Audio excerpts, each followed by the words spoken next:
Assalamualaikum warahmatullahi wabarakatuh. Selamat pagi. Kami dari kelompok belajar 2 di sini akan menjelaskan tentang alat penakar hujan. Mata kuliah hidrologi terapan dengan dosen pengampu Ibu Elma Sofia STMT dan Bapak Insinyur Holdani Kurdi MT. Kami dari kelompok belajar 2 yang beranggotakan Fanya Eferensia, Ahmad Hussein Arashid, Muhammad Haris Fadilah, Salma Raisa Azalia Putri, dan Suci Aulia Nabila. Selanjutnya saya akan menjelaskan tentang bagaimana pengukuran hujan dilakukan. Pengukuran hujan dilakukan dengan menampung hujan yang jatuh di beberapa titik yang sudah ditentukan. Dengan menggunakan alat pengukur hujan, hujan yang terukur mewakili suatu luasan daerah di sekitarnya yang dinyatakan dengan kedalaman hujan.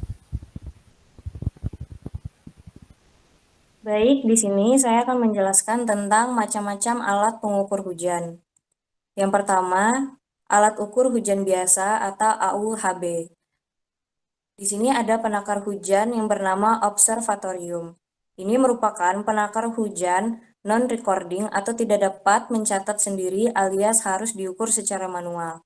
Penakar hujan OBS digunakan untuk mengukur jumlah curah hujan yang jatuh dan masuk ke dalam corong penakar curah hujan tersebut dalam periode waktu 24 jam. Jumlah curah hujan yang terukur dinyatakan dalam satuan milimeter.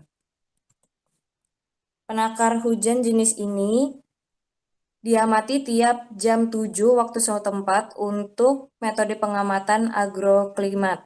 Sedangkan untuk pengamatan sinoptik diamati tiap jam. Pencatatan data curah hujan hasil pengukuran dinyatakan dalam bilangan bulat. Apabila tidak ada hujan ditulis strip. Bila curah hujan yang terukur kurang dari 0,5 mm maka ditulis 0. Jika lebih dari 0,5 ditulis 1. Kelebihannya, mudah dipasangnya, mudah dioperasikannya karena langsung terukur pada gelas ukur dan pemeliharaannya juga relatif mudah karena tak ada bagian-bagian tambahan pada alat. Kemudian untuk kekurangannya, data yang didapat hanyalah data jumlah curah hujan selama periode 24 jam. Resiko kerusakan gelas ukur dan resiko kesalahan pembacaan dapat terjadi saat membaca permukaan dari tinggi air di gelas ukur, sehingga hasilnya dapat berbeda. Kemudian yang kedua, alat ukur hujan otomatis. Penakar hujan tipping bucket adalah penakar hujan semi elektrolit dan otomatis. Artinya bahwa pengukuran hujan dilakukan oleh alat melalui pias yang bergerak secara grafik setiap curah hujan yang terukur. Jadi setiap akhir pengamatan kita akan langsung mendapatkan data curah hujan. Tipping bucket rain gauge merupakan alat penakar hujan yang menggunakan prinsip menimbang berat air hujan yang tertampung menggunakan bucket atau ember, kemudian disalurkan dengan sebuah skala ukur pias yang telah ditetapkan berdasarkan pengujian dan kalibrasi. Berdasarkan catatan sejarah, pada tahun 1662 untuk pertama kalinya Christopher Wren menciptakan sebuah perekam curah hujan tipe tipping bucket rain gauge di Inggris dengan alat perekam menggunakan kertas yang dibolongkan berdasarkan jumlah curah hujan yang terekam. Pada perkembangannya, alat ini kemudian dihubungkan dengan pena dan kertas pias yang berada pada silinder yang berputar untuk merekam data curah hujan yang terjadi. Dalam perekaman ini, diusahakan sedapat mungkin untuk mengukur curah hujan hingga 0,2 mm atau bahkan 0,1 mm dengan anggapan bahwa 1 mm hujan berarti ketinggian air hujan dalam radius 1 meter pangkat 2 adalah setinggi 1 mm dengan syarat bahwa air hujan itu tidak mengalir, meresap, atau menguap. Dengan teori seperti itu, maka setiap penakar hujan sedapat mungkin menggunakan prinsip itu, termasuk tipping bucket.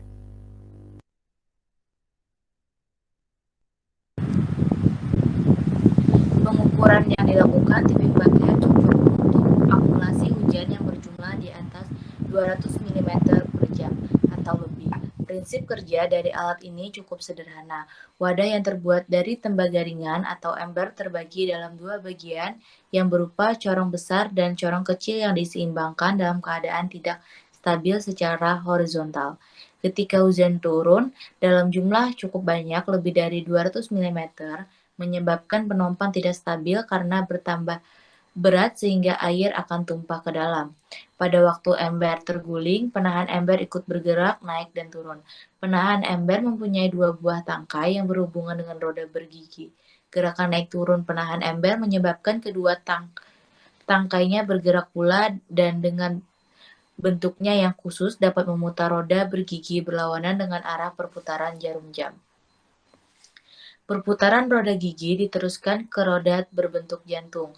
Roda yang berbentuk jantung mempunyai sebuah per yang menghubungkan kedua pengatur kedudukan pena yang terletak ujungnya selalu bersinggungan dengan tepi roda. Perputaran roda berbentuk jantung akan menyebabkan kedudukan pena bergerak sepanjang tepi roda.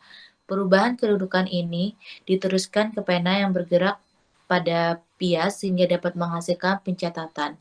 Dengan demikian, jumlah curah hujan yang jatuh dapat dinyatakan dengan jumlah gulingan, ember, atau jumlah yang tercatat pada pias. Penakar curah hujan tipping bucket secara umum digunakan dalam stasiun otomatis karena sifat data yang diperoleh bersifat digital, artinya data yang diperoleh merupakan hasil pencatatan pias.